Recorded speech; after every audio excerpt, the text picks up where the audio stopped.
Oldin shunaqa voqea bo'lgan, hovliga mushuklar kelganda, uni tushunaman, u hovlilik uchun kelgan, lekin hozir biz 13-etajda turamizda. Mana bu mushuk qatdan kirdi uyimizga, tushunmayapman. Qayliysiz? Voy, Aysal, Selim. Yuring, men kuzatib boraman sizni. 13-etajga qanaqa qilib chiqqan bo'lsangiz? Asal bo'lsa. Bu zamonaviy mushuku, bu liftda chiqqan.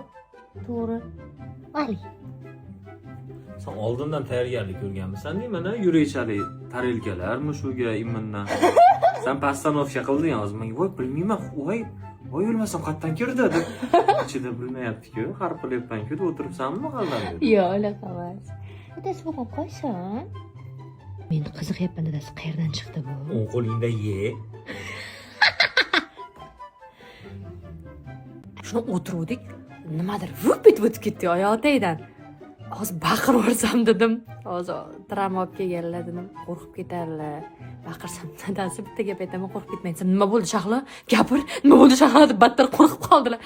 Uyimizda mushuk yurib desam, qani deydilar. Qayerdan kirganmi bilmayman. Eng qizig'i anaqani ham eshikni ham ochganim yo'q edimda. Bujim-bujim chiza qolasizmi? Faqat chichib qo'ymang, hop. Unitasi o'ndan ikkinchi eshik.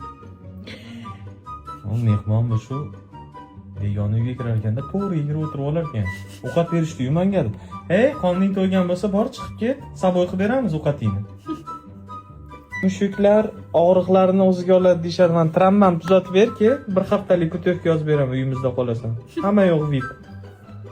To'g'ri joyga hojatingni chiqarsang bo'ldi.